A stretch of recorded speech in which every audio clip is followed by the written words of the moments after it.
சில பாடல்கள் நம்மையே அறியாமலே நம்ம கேட்டுட்டே இருப்போம். அது இன்னும் தொடர்ந்து வந்துட்டே இருக்கும். அது நான் இப்போ பாட பாட்டு வந்து 1957 வெளிவந்த சாரங்க தாராங்க படத்துல டி.எம். சௌந்தரராஜன் அவர்கள் பாடிய சாருகேசி ராகத்தில் அமைஞ்ச பாடல். இதற்கு இசை ஜி. ராமநாதன். இந்த பாட்டுக்கு முன்னோடியா இருந்தது எம்.கே.டி. பாகவதர் பாடின 1943 ஹரிதாசன் படத்துல ஒரு பாட்டு பாடியிருக்கார். அந்த பாட்டு இந்த புறா ஆட வேண்டுமானால் இளவரசர் பாட வேண்டும். ஓ, பாட வேண்டுமா? வசந்த முல்லை போலே வந்து அசைந்து ஆடும் பெண் புறாவே, வசந்த முல்லை போலே வந்து அசைந்து ஆடும் பெண் புறாவே, மாயமெல்லாம் நான் அறிவேனே, வா வா ஓடிவா.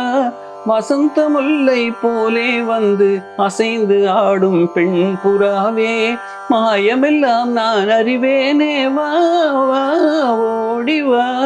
வசந்த முல்லை போலே வந்து அசைந்து ஆடும் பெண் புறாவே. இசையினில் மயங்கியே இன்புறும் அன்பேவா,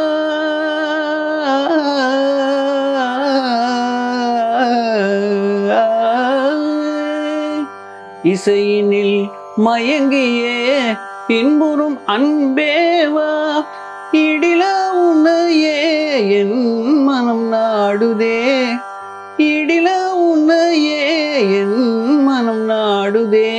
வசந்த முல்லை போலே வந்து அசைந்து ஆடும் பெண் புறாவே, மாயமெல்லாம் நான் அறிவேனே, வா வா ஓடிவா. வசந்த முல்லை போலே வந்து அசைந்து ஆடும் பெண் புறாவே.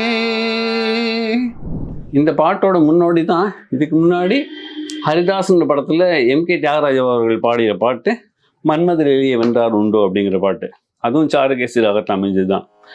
மன்மத லீலையை வென்றார் உண்டோ, மன்மத லீலையை வென்றார் உண்டோ, என் மேல் உனக்கேனோ பராமுகம், மன்மத லீலையை வென்றார் உண்டோ, என் மேல் உனக்கேனோ பராமுகம், மன்மத லீலையை வென்றார் உண்டோ. நிம்மதி வதனமும் நீழ்விழியும் கண்டு, ரொம்ப நிம்மதி வதனமும் நீழ்விழியும் கண்டு என்மதி மயங்கினேன் நான், என்மதி மயங்கினேன் மூன்று உலகிலும், என்மதி மயங்கினேன் மூன்று உலகிலும், மன்மத லீலையை வென்றார் உண்டோ.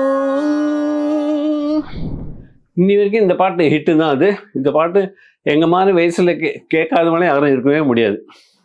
இந்த பாட்டு வந்து எனக்கு தெரிஞ்சு அப்போல்லாம் நான் இருக்கும்போது ரேடியோலாம் கிடையாது. எங்கள் அப்பா பாட்டு தான் நான் கேட்டிருக்கேன். இதை கேட்டு அதுக்கப்புறம் திருப்பி ரேடியோவில் அடிக்கடி போடுவாங்க. இந்த பாட்டு தான் முதல்ல வந்து, அதுக்கப்புறம் கிட்டத்தட்ட 15 வருஷத்துக்கு அப்புறம் தான் வசந்த முல்லை போலே வந்து பாட்டை கேட்டது. ஸோ என்னடா அது இந்த பாட்டு இதே மாதிரியே இருக்கே அப்படிங்கிறதுனால ரெண்டு பேரும் கிட்டத்தட்ட ஒரே ராகத்தே இருந்ததுனால டிஎம்எஸ் வந்து எம்.கே.டியோட ஃபாலோவர், அவரை ஃபாலோ பண்ணது இவரும் வந்தார். அதனால அவருக்கும் அந்த பாட்டு கொடுத்துருக்காரு. டிஎம்எஸ் பாடினது இவரை விட இன்னும் ஹை பிச். பூங்காற்று இது நாளைய நல்வாழ்விற்கான வழிகாட்டி. தொடர்ந்து எங்களோட வீடியோக்களை பார்க்கறதுக்கு பூங்காற்று சேனலை சப்ஸ்கிரைப் பண்ணுங்க அண்ட் ஃபாலோ பண்ணிடுங்க.